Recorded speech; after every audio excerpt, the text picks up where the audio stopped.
अस्सलाम वालेकुम वरहमतुल्लाहि वबरकातुहू। शुरू अल्लाह के बाबरकत नाम से जो बड़ा मेहरबान नहायत रहम करने वाला है। क्या आपने आज दुरूद शरीफ पढ़ा है?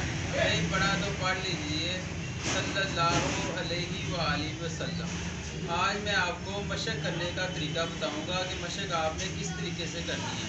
अली बे हमारी मुकम्मल हो गई है। अब हम बे को हर लफ्ज़ के साथ जोड़ने का तरीका बता रहे हैं।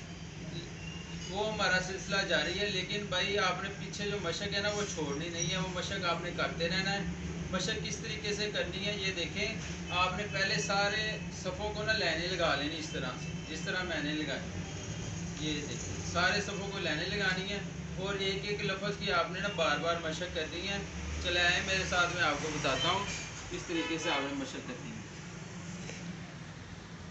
ये देखिए भाई, पहले आपने अलिफ लिखना है। अलिफ की मशक आपने ऐसे बार बार करनी है, ऐसे कलम रखनी है सीधी ऐसे। ये पूरा पेज आपने ना अलिफ बनाते जाना है, यहाँ तक आपने अलिफ लिखनी है। ये देखें, ठीक है। दूसरा आपने जो सफ़ा लेना है उस पर आपने बे लिखी जानी है, बार बार लिखनी है। पूरे सफ़े पे आपने ना बार बार बे लिखनी है, बे के ऊपर ते बनानी है, ठीक है। ये सारा सफ़ा आपने बे का लिखना है। बाद में आपने ये नून वगैरह जो भी आपको लिखना है वो इस तरीके से आपने ना एक एक सफ़े पे बार बार लिखी जाना है, ठीक है। फिर एक और सफ़ा आपने लेना है, इस तरीके से आपने मशक जारी रखनी है। तमाम चीज़ें आपने ना बार बार लिखनी है, ये देखें। इसके बाद एक और सफ़ा लेना है। ये सारे सफ़ों पे ना आपने जीम बनानी है इस तरीके से, ये देखें।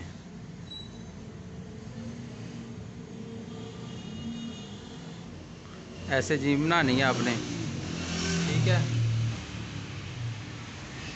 आज मैंने आपको बताया कि मशक किस तरह करनी है। आपने सारी लाइनें लगा के बार बार आपने लिखते जाना है, लिखते जाना है। इंशाल्लाह आपको किसी उस्ताद के पास जाने की ज़रूरत नहीं पड़ेगी।